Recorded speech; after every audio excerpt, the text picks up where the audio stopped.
Forde, I think you'd be pretty happy with that performance. Take out a little bit of a patch in the third quarter and play pretty well.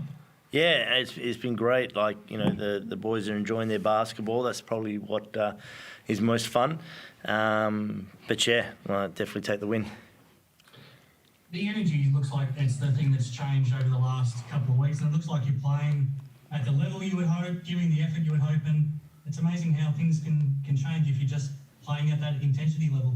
Yeah, because, you know, we're still down some bodies as well. So, you know, there's times where, you know, I'll get frustrated if we get out rebounded for a possession or if we, you know, make a poor rotation. But it's a quick sub, right? Because, you know, we're still quite short-staffed. So, you know, the guys are working hard, and I got to tip my hat to them because, you know, we can make every excuse, like we talked about at the start of the season. We can make every excuse for why, you know, we're losing or why we go through a bad stretch.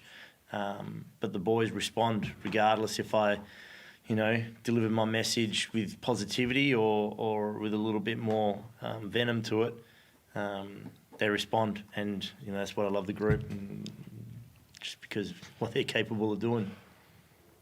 You did need to use a little bit of venom in the third quarter, but are you happy with how they responded? Because you finished that third quarter really strong, started the fourth really strong, and it looks like they responded how you would have hoped. Yeah, I just felt like it got a bit clunky. We got a bit tunnel vision with a few things. We had some random turnovers, right, bouncing the ball off the feet, you know, just getting stripped from behind, and those don't bother me. But, you know, when it's clear as day that, you know, we're trying to get the ball to the block to Nate, and you got, you know, all the New Zealand defenders around him, and we still try and force the action. You know, that sort of frustrates me. We modified on the fly some plays which I didn't appreciate. But then, you know, we come out of that timeout, and there was multiple examples where, you know, either we were fronted in the post and we flashed and got a bit of high-low, or Keanu got the ball on the block and Juk just a well-timed cut to the rim and fed him underneath the basket. And good, that's what we've been practicing and working on, and you know, way to switch on. You challenged Majok a few weeks ago. You dropped him from the starting lineup for a game, and you wanted him to stand up like you knew he could. His last few weeks in response to that have been fantastic. You'd have to be happy with the way he's responded. Yeah, because Juk's got a lot going on at the moment, in addition to the family, and we look to him as one of the leaders of this group. And so, you know, it's not just my expectation of what Juk does on the court. There's an expectation that I want Juk to do off the court. And, you know, he's great with the locker room presence, but what's been really cool is watching him just have that confidence within the group to hold him accountable and, you know, call guys out, but also accept responsibility for his own.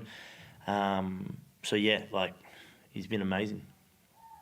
Just following up from that, Majok, are you happy with the way you've been able to respond the last few weeks and be a leader for this team?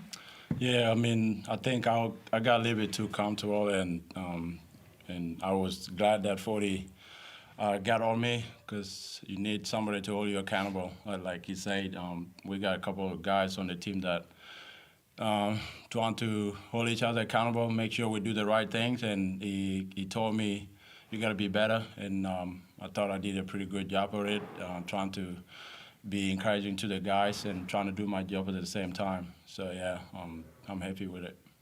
And like Forde said, you're juggling a lot right now. I think you've got a new arrival in the family, you're newly engaged, and you're trying to play professional basketball at the same time. Yeah, I mean, the last 2 months been amazing for me outside of basketball. Got engaged. My son just came a couple of days ago. So, yeah, off the court, I'm winning. I'm super blessed, and, yeah, I'm blessed. Fraser, fire away. Yeah, hi Forde, hi Majok. Just quickly, Majok, congratulations. That's wonderful news for you, mate. Thank you. Forde, just want to talk about Keanu Pinder. He was, you know, his full repertoire was on display tonight. Can you just speak to the changes in the game, his game that you've seen throughout the season? Yeah, you know, he's another guy that we sort of sat with at the start of the season and said, look, you know, this is what you're a lead at. You know, there's very few people in the league, let alone Australian players, that can do what he does on the court. we all love the idea of shooting threes. Like, we all want to shoot threes, and we all want to. But you know, if you really want to, you know, set yourself apart as being elite in your position, let's do that as much as we can. To Keanu's credit, like, he's been amazingly responsive of it. There's even times when now I'll be like, yeah, test the water, shoot the three, go for it, and he just rips it and gets on the rim and gets the and one, and it's still 3 points, but it's just more of a highlight reel for him. So, you know, I know I've spoken about him the last couple of weeks because people have asked, but you know, like, you just got to admire his approach and how he goes about it. And his level of maturity and how much he's grown. He's got ambition. You know, there's no reason why he can't, you know, achieve a position on the Australian national team. And you know, that's what he wants to do, and we want to help provide that platform for him to get there. On his approach, as you mentioned, as he was facilitating for you guys off the block quite a bit down the stretches. Is that something that he's sought to improve in his game? Just being active out there, looking for the cutters that pay dividends tonight? I think because he's getting more attention now as well, and so recognising that, you know, it's a little bit harder for him to score. You know, the message going in tonight's game was, if your guy is defending you and you see the back of his head, just cut and we'll find you. You know, he ends up getting 5 assists just because guys, you know, were cutting at the right time. And like I said, Druki was a great example of that, especially in the fourth. There was 2 possessions, one of them resulted in an and one, just by a very well-timed cut and a pass. So, you know, the playmaking's come just from the attention he's receiving because now he's becoming such a threat for us.